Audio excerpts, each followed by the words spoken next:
मौत बनकर जहाज के लोहे के डेक पर उतरने लगे। आतंकियों को तूफान के भारी शोर में उनके हेलीकॉप्टर की कोई भनक तक नहीं लगी थी। शिकारियों ने शिकार के घर में कदम रख दिया था। जहाज पर एकदम घुप अंधेरा था। मार्कोस कमांडोज डेक पर उतरे ही थे कि अचानक एक आतंकी, जिसके हाथ में एक भारी मशीन गन और टॉर्च थी, एक लोहे के कॉर्नर से बाहर निकला। उसने टॉर्च की रोशनी घुमाई और वो रोशनी सीधे एक कमांडो के गीले जूते पर जाकर पड़ी। आतंकी की आंखें फटी रह गईं। उसने अपने मुंह को जोर से चिल्लाने के लिए खोला और मशीन गन का ट्रिगर दबाने के लिए उंगली बढ़ाई, लेकिन इससे पहले कि उंगली ट्रिगर तक पहुंचे, मार्कोस कमांडर अंधेरे से किसी भूखे चीते की तरह उछला। उसका एक मजबूत हाथ बिजली की तेजी से आतंकी के मुंह पर गया। उसकी आवाज वहीं दबा दी और दूसरे हाथ में चमकता हुआ 7 इंच लंबा कॉम्बैट नाइफ पूरी ताकत से आतंकी की गर्दन में उतरा। आतंकी की आंखें पलट गईं। कमांडर ने लाश को बिना कोई आवाज किए धीरे से लोहे के फर्श पर लिटा दिया। ऑपरेशन साइलेंट किलिंग पूरे खौफ के साथ शुरू हो चुका था। 12 मार्कोस कमांडोज तुरंत 2-2 की छोटी टुकड़ियों में बट गए। जहाज के संकरे भूल भुलैया जैसे लोहे के कॉरिडोर्स में अब खौफनाक मौत रेंग रही थी। एक आतंकी जहाज के किनारे आराम से सिगरेट जला रहा था। उसने लाइटर जलाया ही था कि तभी उसके ठीक पीछे एक काला साया उभरा। एक फौलादी ग्रिप उसकी गर्दन पर कसी और एक ही झटके में गर्दन टूटने की खौफनाक आवाज आई। सिगरेट और आतंकी दोनों समंदर में जा गिरे। दूसरे कॉरिडोर में पहरा दे रहे 2 आतंकियों को अपने माथे पर अचानक एक लाल लेजर डॉट दिखाई दिया। वो कुछ समझ पाते, अगले ही पल अंधेरे से फुट फुट साइलेंसर लगी बंदूकों से 2 एकदम सटीक हेडशॉट। दोनों आतंकियों के सिर पीछे की तरफ झटके और लाशें जमीन पर।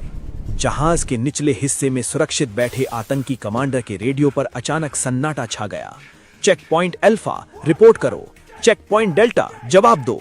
वो पागलों की तरह रेडियो पर चिल्ला रहा था। कोई जवाब नहीं, सिर्फ रेडियो का स्टैटिक शोर।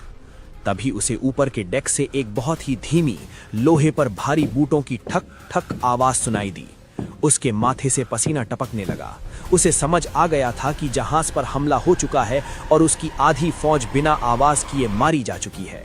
आतंकी कमांडर की आंखों में खौफ और बौखलाहट उतर आई। उसने अपनी असॉल्ट राइफल उठाई, उसका सेफ्टी कैच हटाया और अपने 2 सबसे खूंखार गार्ड्स के साथ इंजन रूम की तरफ भागा।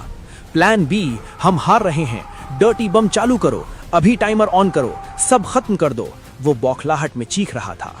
भाग 3। उधर मार्कोस कमांडर ने अपनी टीम के साथ जहाज के मुख्य कंट्रोल रूम का भारी दरवाजा जोरदार लात मारकर तोड़ा। अंदर मौजूद 3 आतंकियों ने गन उठाने की कोशिश की, लेकिन कमांडोज ने पलक झपकते ही उनके सीने गोलियों से छलनी कर दिए। जहाज का स्टीयरिंग अब कमांडोज के हाथ में था। कंट्रोल पैनल पर एक लाल स्क्रीन ब्लिंक करने लगी। कमांडर की नजर उस स्क्रीन पर गई और उसकी धड़कन 1 सेकंड के लिए रुक गई। वो एक डिजिटल टाइमर था जो रिवर्स में चल रहा था। 4 minute 59 second, 4 minute 58 second, 4 minute 57 second. Commander ने तुरंत वॉर रूम में अपना रेडियो ऑन किया। सर, सिचुएशन क्रिटिकल है। आतंकी कमांडर जहाज के सबसे निचले इंजन रूम के मोटे बख्तरबंद केबिन में लॉक हो गया है। उसने डर्टी बम का टाइमर ऑन कर दिया है। हमारे पास सिर्फ 5 मिनट है। बम को बाहर से डिफ्यूज करने का कोई समय नहीं है। दिल्ली के वॉर रूम में पीएम मोदी, रक्षा मंत्री और अजित डोभाल लाइव ऑडियो सुन रहे थे। पूरे कमरे में सांसें रुक गईं। सिर्फ 5 मिनट। सर, एक ही आखिरी रास्ता बचा है। मार्कोस कमांडर की आवाज मौत के ठीक सामने खड़े होने के बावजूद बिल्कुल अडिग थी। हमें जहाज के निचले हिस्से में भारी C4 बम लगाकर इस पूरे जहाज को इसी वक्त डुबोना होगा। समंदर की अथाह गहराई और पानी का भारी दबाव ही उस रेडिएशन को हवा में बाहर आने से रोक सकता है। वॉर रूम से बिना 1 सेकंड की देरी किए पीएम मोदी का सीधा, खड़क और फाइनल आदेश गूंजा। Do it. जहाज को समंदर के तल में भेज दो। और कमांडर, मुझे तुम्हारी पूरी टीम वहां से जिंदा वापस चाहिए। अब हर सेकंड रेत की तरह फिसल रहा था। मार्कोस की डेमोलिशन टीम जहाज के सबसे निचले हिस्से की तरफ पागलों की तरह दौड़ी।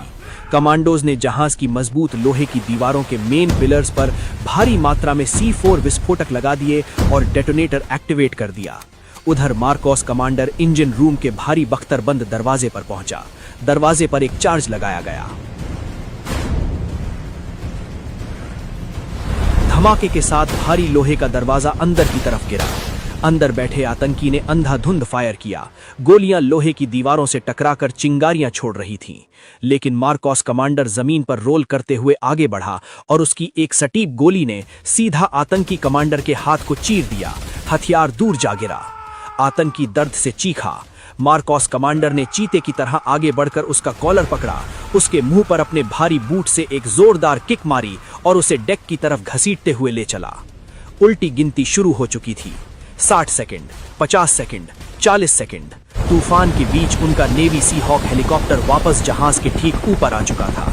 रस्सियां नीचे फेंकी गईं। कमांडोज ने आतंकी कमांडर के हाथों में हथकड़ी डाली और उसे घसीटते हुए ऊपर हेलीकॉप्टर में खींचने लगे। नीचे बम का टाइमर तेजी से मौत की तरफ भाग रहा था। 15, 14, 13। नीचे समंदर की लहरें जहाज को निगलने के लिए बेताब थी। जैसे ही आखिरी मार्कोस कमांडो हेलीकॉप्टर के दरवाजे के अंदर पहुंचा, पायलट ने पूरी ताकत के साथ हेलीकॉप्टर को आसमान की तरफ खींच लिया। जहाज पर टाइमर 3, 2, 1, 0 पर पहुंचा। उसी ठीक सेकंड हेलीकॉप्टर में बैठे मार्कोस कमांडर ने अपने हाथ में पकड़े लाल डेटोनेटर का बटन जोर से दबा दिया। एक इतना भयानक और कान फाड़ देने वाला धमाका हुआ जिसने अरब सागर की छाती को बुरी तरह चीर दिया। जहाज के निचले हिस्से में लगा C4 विस्फोटक फट गया। उस हजारों टन भारी लोहे के राक्षस के निचले हिस्से में एक बहुत बड़ा छेद हो गया। समंदर का अथाह पानी किसी सुनामी की रफ्तार से जहाज के अंदर घुसने लगा। डर्टी बम अपना रेडिएशन हवा में फैला पाता उससे ठीक पहले ही अरब सागर की खूंखार लहरों ने उस कंटेनर और पूरे जहाज को अपनी बाहों में जकड़ लिया और जहाज को बीच से 2 टुकड़ों में फाड़ दिया। ऊपर हेलीकॉप्टर से कमांडोज देख रहे थे।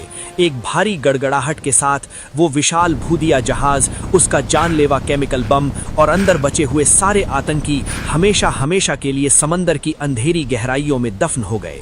समंदर ने सारी तबाही को अपने अंदर पी लिया था। दोस्तों, जब हम और आप चैन की नींद सो रहे होते हैं, तब समंदर के खौफनाक अंधेरों में भारत के ये मार्कोस कमांडो मौत से खेलकर हमारी रक्षा करते हैं। देश के इन गुमनाम शूरवीरों और उनके फौलादी जज्बे को हमारा शत शत नमन। अगर आपको इन जांबाजों की ये रोंगटे खड़े कर देने वाली कहानी पसंद आई हो तो वीडियो को एक लाइक जरूर करें। ऐसे ही और भी खौफनाक और सस्पेंस से भरी कहानियों के लिए हमारे चैनल को अभी सब्सक्राइब करें और कमेंट में जय हिंद जरूर लिखें।